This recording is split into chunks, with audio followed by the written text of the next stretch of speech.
अस्सलाम वालेकुम students, vital educators और इसके ज़ेरे तमाम computer science national book foundation new course for grade 10 और हमारा चैप्टर नंबर 2 का पहला लेक्चर है on computational thinking and algorithms. इससे पहले हम चैप्टर नंबर 1 मुकम्मल कर चुके हैं जनाब। अब हम पेज नंबर 54 पर मौजूद हैं और यहाँ से स्टार्ट हो रहा है इंट्रोडक्शन। चैप्टर नंबर 2 में जो मेन चीज़ आप सीखेंगे एक तो कंप्यूटेशनल थिंकिंग है, इसके अलावा जनाब है हमारे पास एल्गोरिदम्स। स्टार्ट करते हैं हम कंप्यूटेशनल थिंकिंग से और इसमें मैं आपको ये चीज़ बताता चलूँ कि कंप्यूटेशनल थिंकिंग के अंदर आपको ये जो पहला पैराग्राफ है, इसमें वैसे 3 पैराग्राफ हैं लेकिन जो पहला पैराग्राफ है ये आपको याद कर लेना चाहिए, आपके लिए आसान भी है और शॉर्ट क्वेश्चन के अंदर अगर ये आ जाए तो ये आपके लिए इनफ है। साथ में डायग्राम भी है, ये दोनों चीज़ें मैं समझा देता हूँ। पहले कंप्यूटेशनल थिंकिंग समझ लेते हैं। बेसिकली कंप्यूटेशनल थिंकिंग यूँ कह लें कि ये कंप्यूटर का एक ऐसा प्रोसेस होता है जिसके ज़रिए हम कोई भी प्रॉब्लम सॉल्व करते हैं।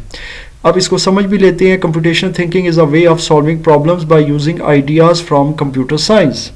यानी कंप्यूटेशनल थिंकिंग एक तरीका है कोई भी प्रॉब्लम हल करने का कंप्यूटर साइंस के through. It helps us break down big problem. मैं ज़्यादा यू की जगह अस यूज़ कर लेता हूँ, बड़ा यू भी आप कह सकते हैं कि ये हमें हेल्प करता है कि हम बड़े प्रॉब्लम्स को छोटे हिस्सों में तकसीम करते हैं और फिर उसका कोई ना कोई सोल्यूशन निकालते हैं। Come up with step by step solutions that a computer a person can follow. और फिर जाहिर है एक ऐसा सोल्यूशन निकालते हैं या चंद सोल्यूशंस में डिवाइड कर लेते हैं और फिर वो एक बड़ा प्रॉब्लम जो होता है वो छोटे छोटे सोल्यूशंस में डिवाइड होकर वो हल हो जाता है। सो ये है बेसिकली कंप्यूटेशनल थिंकिंग और ये है इसका डायग्राम। इसमें आपको 4 इसके जो हैं स्टेप्स नज़र आ रहे होंगे। इसके की कॉन्सेप्ट्स हैं जी। पहला है डीकम्पोजिशन। इसमें हम डीकम्पोज कर देते हैं एक बड़े मसले को छोटे हिस्सों में। ये आप देख रहे होंगे, इसका भी एक जो ऊपर एक इमेज है, इसका जो एक सिंबल बना हुआ है। फिर उसके बाद आता है पैटर्न रिकग्निशन। इसमें ये रिकग्नाइज होता है। खैर ये आगे चलकर चीज़ें एक्सप्लेन भी होंगी, वैसे आपको मैं इसका डायग्राम एक्सप्लेन कर रहा हूँ कि अगर बनाना हो तो आपके लिए आसानी हो जाए। फिर ये जो डीकम्पोज हो जाते हैं स्टेप्स, उनका रिकग्निशन। उसके बाद आ जाता है जनाब एब्स्ट्रैक्शन। एब्स्ट्रैक्शन का मतलब ये होता है कि फिर उसमें से सिलेक्शन होती है और फिर एल्गोरिदम है, उसमें स्टेप बाय स्टेप प्रोसीजर होता है टू सॉल्व एनी प्रॉब्लम। चलते हैं जी हम अपने टॉपिक 2.1 की तरफ, which is computing problems. Computing problems क्या है? A computing problem in computer science is one that is solved step by step through computation.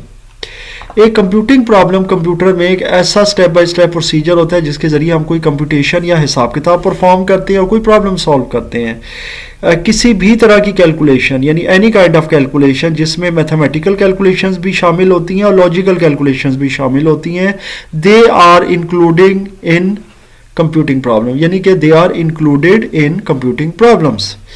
So these problems often involve an input that is well defined.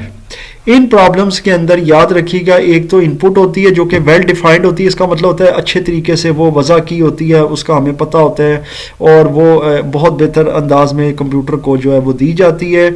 और एक output होती है, वो result होता है जो कंप्यूटर से हम ऑब्टेन करते हैं, that satisfy our desired properties.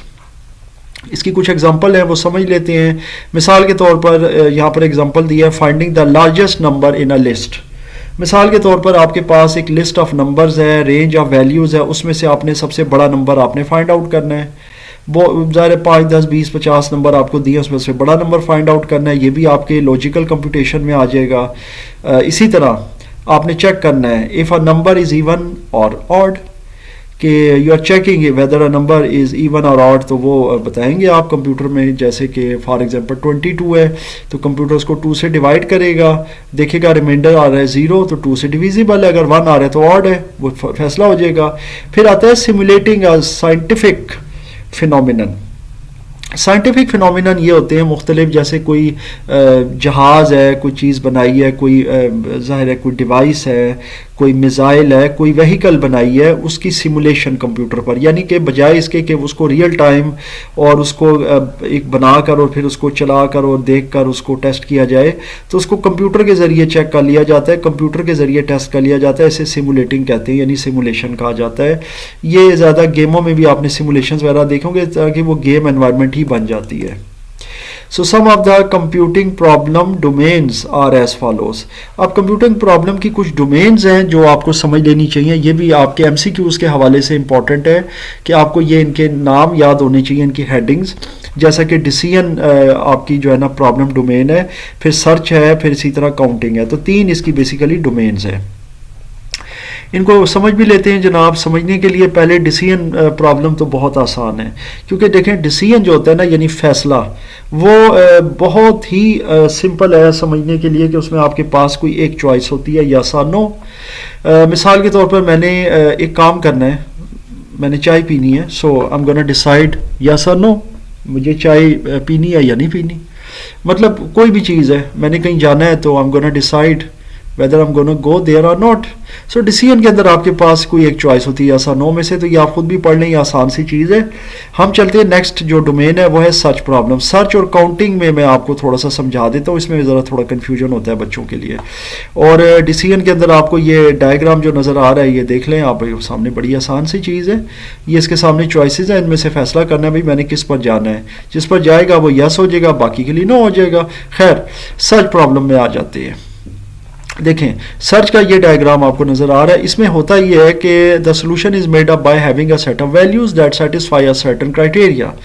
इसमें यह होता है कि जनाब आपकी जो सर्च होती है ना उस वो बेस करती है कुछ वैल्यूज़ पे और किसी खास क्राइटेरिया या कैटेगरी पे, या यूँ कह लें रिक्वायरमेंट पर। फॉर एग्जांपल आपकी रिक्वायरमेंट क्या है, आप जाना चाहते हैं अपने शहर से, जैसे मेरा शहर है रावलपिंडी, तो मैं वहाँ से लाहौर जाना चाहता हूँ। इन केस मैंने यहाँ पर देखा है तो इस्लामाबाद से लाहौर लिखा हुआ है, तो कहीं से भी आप देखना चाहते हैं, हम कैलकुलेट करना चाहते हैं, आप किसी भी शहर में हैं, वहाँ से आपने किसी दूसरे शहर में जाना है तो आप एक रूट तलाश कर रहे हैं। द बेस्ट पॉसिबल रूट जो शॉर्ट भी हो, कन्वीनियंट भी हो, यानी कि शॉर्ट भी हो और अच्छा रूट हो, यानी उसके अंदर कोई टूटे फूटे रोड्स ना हो, कोई इस तरह की चीज़ें ना हो, डस्टी रोड्स ना हो, तो आप इस तरह का कैलकुलेट करना चाह रहे हैं रूट, तो ये सर्च प्रॉब्लम में आ जाएगा। अब इसी को रिलेट कर रहे हैं हम काउंटिंग प्रॉब्लम्स में। अब काउंटिंग प्रॉब्लम में यही चीज़ कैसे आएगी इसको समझ लेते हैं। काउंटिंग प्रॉब्लम में the number of possible solutions to a search problem is the answer of that counting problem, यानी जो नंबर ऑफ पॉसिबल सॉल्यूशंस होते हैं ना वही उस काउंटिंग प्रॉब्लम का बेसिकली आंसर होते हैं। फॉर एग्जांपल जो अबव मेंशन्ड सर्च प्रॉब्लम है जिसमें हम रूट सर्च करें तो हमारे पास 2 ऑप्शंस आ जाती हैं। एक आती है जनाब अगर मैंने इस्लामाबाद से लाहौर की तरफ का कोई रूट देखना है तो मेरे पास एक जीटी रोड का रूट है और एक मोटरवे का है। अब इनमें से मैं कोई एक सिलेक्ट करूंगा। अब इसमें से जीटी रोड वाला थोड़ा लंबा है, उसमें रोड भी बहुत अच्छे नहीं है, लेकिन इसमें यह ऑप्शन होती है कि मैं अपने हिसाब से जा सकता हूँ, स्पीड का कोई इशू नहीं है, जगह जगह रुक भी सकता हूँ। अगर मैं इस तरह का बंदा हूँ, मैंने रास्ते में 2-4 जगह पर रुकना है, चाय पीनी है, तो मेरे लिए जीटी रोड इज़ बेस्ट। इसके अलावा मोटरवे वहाँ है जहाँ पर मतलब मुझे स्पीड का कोई इशू नहीं है और स्पीड मुझे एक जैसी रखनी है, तेज़ बरक रफ्तार है और जीटी रोड से बेहतर है, तेज़ है, शॉर्ट है और जनाब वहाँ पे रुकना नहीं है, कुछ उसके कॉन्स भी हैं, प्रॉस भी है, तो ये चीज़ें हैं। तो ये चीज़ें आ जाती हैं आपकी फिर काउंटिंग प्रॉब्लम में। अब हम चलते हैं जी अपने टॉपिक 2.2 की तरफ, which is basics of counting problems. अब स्टूडेंट ये जो चीज़ है ना ये आप बेसिक इसकी पढ़ें। इसमें ज़ाहिर सिंपल एक थ्योरी है कि the foundation of counting problem is the basic method of counting while considering the options available to select appropriate items for a given selection. कि जो आपकी काउंटिंग प्रॉब्लम है जो भी आपने देखी है, इसकी जो फाउंडेशन है, जो बुनियाद है, it is the basic method of counting, यानी कि ये काउंटिंग का बेसिक मेथड है while considering the options available, कि जो हमारे पास ऑप्शंस अवेलेबल होती हैं हम उनको कंसिडर करते हैं। फिर हमारे पास एक कैलकुलेटर होता है, ये आप देख सकते हैं एक तस्वीर में भी, और हम उसको बाकायदा कैलकुलेट कर रहे थे, कंप्यूट कर रहे होते हैं, देख रहे होते हैं कि हम क्या उनमें से अखज़ कर सकते हैं। इसमें ये चीज़ इंपॉर्टेंट है आपके लिए, ये आपके एमसीक्यू के लिए भी ठीक है, ये आ सकता है कि tree based structural approach are the most effective approach to solve counting principle problem, यानी ट्री बेस्ड जो स्ट्रक्चरल अप्रोचेज हैं वो बेहतर हैं, वो मोस्ट इफेक्टिव अप्रोच है to solve counting principle problems.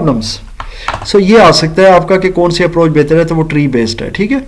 तो बाकी आप इसमें देखें और फिर मैं अब आपको लेके चलता हूँ 2.3 बेसिक काउंटिंग प्रिंसिपल्स की तरफ, और ये इंपॉर्टेंट है। इसमें हम एडिशन, मल्टीप्लिकेशन और परम्यूटेशन को इंशाल्लाह पढ़ेंगे, और इस लेक्चर में इंशाल्लाह इसकी मैं आपको प्रॉपर एग्जांपल्स और ये सारी चीज़ें आपको इंशाल्लाह ताला समझाऊंगा।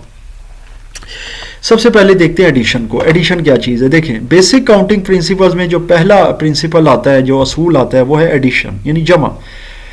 अब एडिशन प्रिंसिपल है काउंटिंग का, वो ये करता है कि it is the basic idea for counting the total number of possibilities हमारे पास ज़ाहिर है जो भी टोटल नंबर ऑफ अवेलेबिलिटीज़ हैं या पॉसिबिलिटीज़ हैं वो ये काउंट करता है जनाब, that can occur while dealing with many events और option that are mutually exclusive. और फिर हम बहुत सारी चीज़ों के साथ डील कर रहे होते हैं, देख रहे होते हैं कि हमने किस किस ऑप्शन को निकालना है। एक्सक्लूसिव का मतलब होता है एक्सक्लूड कर रहे हैं, निकाल रहे हैं।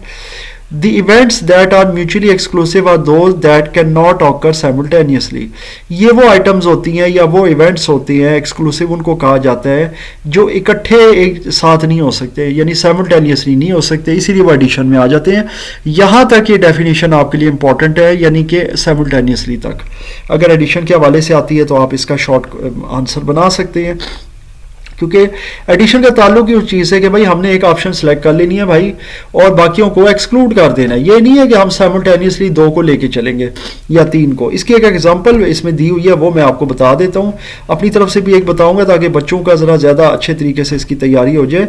एग्जाम्पल ये है कि जनाब एक बच्चा है, अब ये तो चलो आ गया ना, टोटल पॉसिबिलिटीज़ में number of possibility for event A जमा number of possibility for event B, और जमा जमा जमा ये होता जा रहा है अनटिल हम पहुँच गए number of possibilities for event N. तो ये आपके पास मुख्तलिफ पॉसिबिलिटीज है, इनमें से कोई एक चूज करनी है किसी एक इवेंट में से, यानी ये एडिशन है आपका। बहरहाल इसके एग्जांपल इन्होंने ये दिया कि एक स्टूडेंट है और वो एक नया कंप्यूटर लेना चाहता है। सो उसके पास 2 चॉइसेस हैं, एक तो उसने 3 डेस्कटॉप के ऑप्शन है और 4 लैपटॉप के कंप्यूटर्स हैं, इनमें से कोई एक चीज़ उसने चूज करनी है। बाय आ न्यू कंप्यूटर, ये याद रखिएगा, या आ का लफ्ज़ है, तो ये बेसिकली हो गया है आपका एक। तो उसको अब ज़ाहिर है मुख्तलिफ रिकमेंडेशन दिए होंगे उसके घर वालों ने या उसके असातिज़ा ने या उसके दोस्त वगैरह से उसने पूछा होगा, आगे पीछे मशवरा किया होगा। तो किसी ने डेस्कटॉप रिकमेंड किया होगा, किसी ने लैपटॉप किया होगा, किसी ने लैपटॉप में भी डिफरेंट कैटेगरीज रिकमेंड की होगी, भाई बहुत महंगा वाला लो, अच्छा, कोई कहेगा बहुत हल्का सा ले लो, चलो बाद में 1-2 साल के बाद अच्छा ले लेना, तो जब आपका काम भी ज़्यादा बेहतर हो जाए और आप ज़रा आगे यूनिवर्सिटी लेवल पर चले जाएँ या इस तरह। तो ये मुख्तलिफ ज़ाहिर आरा होती हैं हर इंसान की। कोई डेस्कटॉप की उसको ऑप्शन दे रहा होगा कि जी डेस्कटॉप ज़रा सस्ता है वो ले लें, तो कल कला को नुकसान इतना नहीं होगा, ख़राब हो जाए तो लैपटॉप ज़रा थोड़ा नाजुक होता है, उससे महंगा होता है, ये है वो है। यानी कोई लैपटॉप के बारे में ये कह रहा होगा कि जी उसकी बैटरी का भी अच्छा होता है, तो लैपटॉप ले लें, उसको कहीं भी लेके चले जाओ, स्कूल कॉलेज यूनिवर्सिटी अगर आपको जाना हो लेके, तो पोर्टेबल भी है तो वो ले लो। उसके बाद बहुत सारी ऑप्शन है, लेकिन उसे लेनी एक है। सो ये आएगा एडिशन की कैटेगरी में। जब आपने एक ऑप्शन चूज करनी है तो इसका तरीकाकार ये है कि नंबर ऑफ पॉसिबिलिटीज वो है उसके पास क्या 3+4, यानी कि 3 डेस्कटॉप और 4 लैपटॉप, तो 7 है, इनमें से कोई एक लेनी है। So this comes in the principle of addition. So I am sure आपको समझ आ गई है। मल्टीप्लीकेशन में चलते हैं, इसमें यह होता है कि आप हर इवेंट में से एक ऑप्शन सेलेक्ट कर सकते हैं। सो आई एम श्योर आपको ये चीज समझ आ गई है। अब अगर मैं आपको इसकी एक एग्जांपल और दे दूं एडिशन में से, तो मैं आपको ये दे सकता हूं कि एक बच्चे ने स्कूल में दाखिला लेना है, तो उसके पास नंबर ऑफ पॉसिबिलिटीज़ क्या है वो मैं आपको थोड़ी सी एग्जांपल के साथ एक और समझा देता हूं, फिर हम मल्टीप्लिकेशन की तरफ चलते हैं। मिसाल के तौर पर एक बच्चे ने दाखिला लेना है, a student wants an admission in a school, he has number of possibilities क्या है जी, एक है प्राइवेट और दूसरी क्या है गवर्नमेंट। अब प्राइवेट और गवर्नमेंट में क्या है जनाब, इसमें यह होगा कि वो जब जाएगा ना जी, तो प्राइवेट की उसके पास ऑप्शन है 7 स्कूल है उसके एरिया में, प्राइवेट, गवर्नमेंट एक है। अब उसके बाद टोटल चॉइसेस कितनी होगी, 8 होगी। उसने कोई एक चूज करनी है, यानी उसने ये चूज करनी है जनाब कि मुझे इसमें दाखिला चाहिए, वो ये देखेगा। अगर वो लेना चाहता है, मतलब उसके बाद अब 2 तरह की चॉइसेस है, लेकिन उनमें से किसी एक में लेना है, चाहे वो गवर्नमेंट वाले किसी स्कूल में दाखिला ले ले, चाहे इन 7 स्कूलों में से किसी एक में दाखिला ले ले, तो ये एडिशन प्रिंसिपल में आ जाता है। अब हम मल्टीप्लिकेशन की तरफ जा रहे हैं। मल्टीप्लिकेशन में ये है कि आपने हर इवेंट में से एक सिलेक्ट करना है, वो चीज़ इस पर लागू नहीं होगी, क्योंकि आप भी जानते हैं एक स्टूडेंट एट अ टाइम दोनों स्कूलों में तो एडमिशन नहीं ले सकता ना स्टूडेंट्स। ये तो नहीं कि वो एट अ टाइम प्राइवेट में भी जा रहा है गवर्नमेंट में भी जा रहा है, ऐसा तो नहीं है। यही चीज़ एक आदमी के एम्प्लॉय के लिए भी है कि उसके पास 2 ऑप्शन है कि उसने सरकारी नौकरी करनी है प्राइवेट, उसके बाद प्राइवेट की 7 ऑप्शन है, सरकारी की 1 ऑप्शन है। अभी कितने समझ गए? तो वो किसी एक ही दफ्तर में मुलाजमत कर सकता है ना, किसी एक जगह से उसको नौकरी के लिए जवाब उसको मिलेगा पॉजिटिव में। वैसे बाज़ ये भी होता है एट अ टाइम वो 3-4 जगह से भी हाँ हो जाती है, प्राइवेट से भी गवर्नमेंट से भी जवाब आ जाता है, लेकिन फिर वो जाहिर है एट अ टाइम तो वो एक ही जगह पे नौकरी करेगा ना, तो बाकी में से वो चॉइस ले लेगा। बट ठीक है यार, मुझे गवर्नमेंट से भी जवाब आया है कि मुझे वहाँ अपॉइंट कर दिया गया, मुझे यहाँ पे भी ग्रीन कॉल मिल गई है, तो भाई मैं गवर्नमेंट को चूज़ करूँगा क्योंकि वो प्राइवेट से बहुत बेहतर है मेरे लिए, ठीक है। लेकिन ऑप्शन वो एक ही सिलेक्ट करेगा, इस केस में भी एक ही ऑप्शन सिलेक्ट होगी। ये एडिशन प्रिंसिपल है। सो आई एम श्योर आपको अच्छे से समझ आ गया। अब हम चलेंगे मल्टीप्लिकेशन की तरफ ताकि ये हमें समझ आ जाए कि क्या है। देखें मल्टीप्लिकेशन मैंने बता दिया कि भाई आपने हर इवेंट में, आपके पास मैनी इवेंट्स है, you are dealing with many events, लेकिन आपने हर इवेंट में से एक ज़रूर सेलेक्ट करना है, and we have to select one option from each event. बस ये फ़र्क है जनाब मल्टीप्लिकेशन में कि इसमें आपको मुख्तलिफ इवेंट्स अवेलेबल थे और आपने किसी एक इवेंट में से कोई एक ऑप्शन सेलेक्ट करनी थी। अगर आपने इवेंट ए में से कुछ उठा लिया तो बी सी डी, अगर आपके पास और भी 3-4 ऑप्शन है वो सब कैंसिल, ख़त्म। बी में से कोई उठाया तो ए सी डी वगैरह ख़त्म। लेकिन इसमें आपके पास जितने भी इवेंट्स होंगे, ऑप्शन होंगी, सब में से एक एक आपने सेलेक्ट करनी है। इसकी एग्जांपल उसने ये दी है और बहुत आसान है कि बिलाल के पास 3 एप्पल्स हैं, 3 बनानाज हैं और 3 बंच ऑफ कैरीज हैं, यानी कि सेब, केले और उसके पास कुछ चेरीज के गुच्छे हैं। लेकिन 3 गुच्छे हैं, मतलब गुच्छे हैं, यहाँ पर बंच ऑफ कैरीज कहा गया क्योंकि चेरीज उनको भी लगे हुए, किसी पे 2, किसी पे 4, 5, 10, 20 इस तरह, यानी इसकी कोई क्वांटिटी उस पर डिफाइंड नहीं है। 3 गुच्छे बता दिए हैं। ये थोड़ा सा मे भी आपके लिए कंफ्यूजन हो, वरना यहाँ पे वो 3 ऑरेंजेस भी लिख सकता था, मैंगोज भी, ज़्यादा आसान हो जाता, बड़ा उसने ये लिख दिया। वो कह रहा है कितने तरीकों से आप जो है ना इस फ्रूट को बास्केट के अंदर रख सकते हैं एक एक करके, यानी हर बार रैंडमली। तो पहली बार तो ये होगा कि A1 यानी पहला एप्पल, अब आपके पास 3 एप्पल्स हैं, एप्पल 1 और बनाना 1 और चेरी का पहला गुच्छा, यानी उसका बंच नंबर 1 वो उसने डाल दिए जनाब। यूं कह लें कि उसने 3 सेब है, उसने 3 सेब अलग अलग रख दिए, 3 उसने बनाना अलग अलग रख दिए और 3 उसने जो गुच्छे थे ना चेरीज के वो भी अलग अलग रख दिए। अब वो उसमें से एक एक यूज कर रहा है, तो वो करेगा A1 B1 C1, यानी इस तरह पहला पहला, फिर उसके बाद पहला सेब और पहले बनाना के साथ चेरी वाला दूसरा ये जो बंच होगा वो लगा देगा। फिर इसी तरह एप्पल 1 B1 यानी कि पहला सेब और बनाना की तो तरतीब वही रहेगी, चेरी का अलबत्ता तीसरा गुच्छा आ जाएगा। तो ये चेरी आप देख लें चेंज हो रही है। अगली बार में फिर बनाना आप देखेंगे ये चेंज हो सकता है, ये चेंज हुआ है, और एप्पल वही है और इसमें चेरी को चेंज कर दिया। मतलब मुख्तलिफ कम्बिनेशन है, लेकिन इसका एक आसान फार्मूला है। अगर आपके पास ये सिचुएशन है, so you can multiply these numbers 3 into 3 into 3, so you have 27 choices. Very simple. You have 3 options for apples, 3 options for bananas and 3 options for cherries, bunch of cherries. So आपने जनाब क्या करना है, आपने यहाँ पर total 27 options ले लिए हैं। So this is very simple. I am sure आपको ये चीज़ अच्छे से समझ आ गई है। 27 ऑप्शंस आपके पास थी। सो अब हम चलते हैं अपने परम्यूटेशंस की तरफ। परम्यूटेशंस क्या चीज़ है, देखें ये एक वैसे तो मैथमेटिकल ज़ाहिर चीज़ है, मैथमेटिकल का एक यूँ कह लें जुज़ है, लेकिन आपने इसको अच्छे से समझना है क्योंकि ये फर्स्ट ईयर में भी आपके आ रहा है और मुझे अभी इसके बारे में आइडिया नहीं कि शायद 10th में भी इंक्लूड कर दें क्योंकि सिलेबस हमारा बहुत एब्जर्व तरीके से चेंज हो रहा है और वो हो रहा है। पर अच्छा इसमें एक मिस्टेक भी है, वो भी आपको इंशाल्लाह मैं बताऊंगा। परम्यूटेशन का आप इस तरह समझ लें कि आप किसी तरीके से कुछ आइटम्स होती हैं उनको अरेंज करना चाहते हैं, तो वो परम्यूटेशन होती है स्टूडेंट्स। अब आपको मैं इसकी एक एग्जांपल दूंगा, फिर उसके बाद बुक की एग्जांपल की तरफ जाएंगे। मेरे पास एक एग्जांपल है ये वाली, ये 3 लेटर्स हैं या 3 अल्फ़ाबेट्स हैं A B एंड C। आपको इन्हें अरेंज करना है, कोई से 2 लेटर उठाकर कोई से 2 लेटर्स इस तरह अरेंज करने हैं कि जनाब हर बार डिफरेंट अरेंजमेंट आ जाए। Very simple. तो कितने तरीकों से आप अरेंज कर सकते हैं, लेकिन आपको शर्त यह है आपके लिए कि सिर्फ 2 लेटर्स होंगे, 3 नहीं होंगे एट अ टाइम। मसलन ये मैंने A B उठा लिया, पहला तो आसान था, पहला कॉम्बिनेशन A B का बन गया, दूसरा कॉम्बिनेशन B A का बन जाएगा। अच्छा याद रखिएगा A B और B A डिफरेंट है। अगर परम्यूटेशन की बात करें, हम बात करें परम्यूटेशन की। अच्छा ये जो इसका तलफ़ुज़ है ना, ये परम्यूटेशन है, परमोटेशन नहीं। अक्सर टीचर्स को परमोटेशन प्रोनाउंस करते हैं, विच इज़ रॉन्ग। अच्छा A B is different from B A, तो ये 2 कॉम्बिनेशन बन गए। अब आ जाए अगले कॉम्बिनेशन में। अगला कॉम्बिनेशन मुझे नज़र आ रहा है A C और फिर C A, सॉरी, उसके बाद B C और डेफिनेटली CB। तो ये कितने कॉम्बिनेशन बन गए? 6। 1 2 3 4 5 और 6। इसका फिर फार्मूला क्या होगा? देखिए फार्मूला ये है कि आपको उसने कहा है कि आपके पास एक ऑप्शन है कि आपके पास 3 अल्फ़ाबेट्स हैं।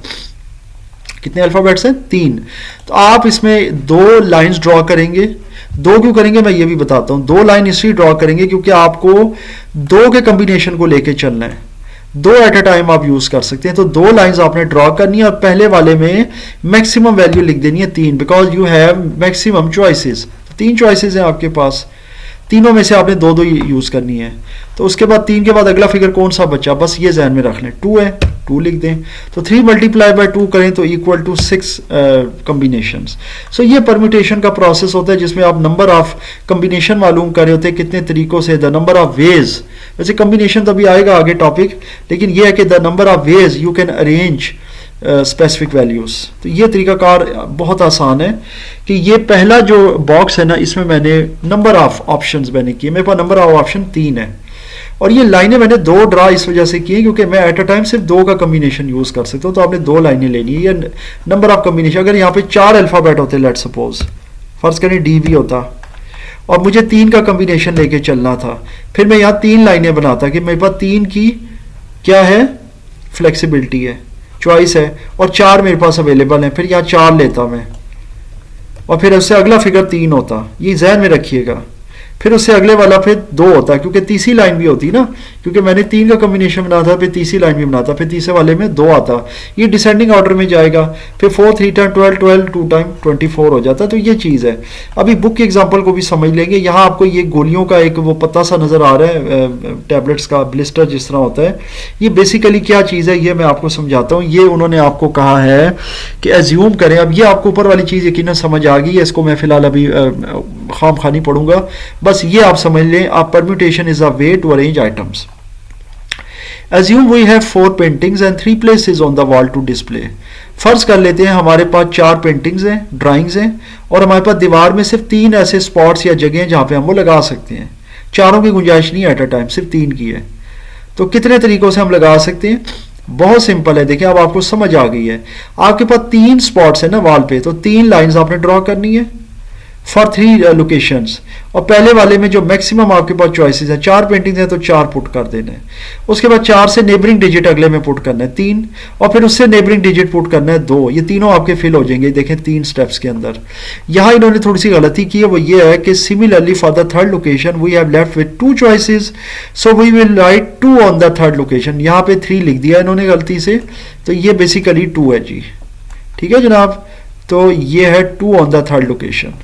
सो आई एम श्योर आपको समझ आ गया कि यहाँ पे 2 आएगा। सो 4 3 टाइम 12 12 2 टाइम 24।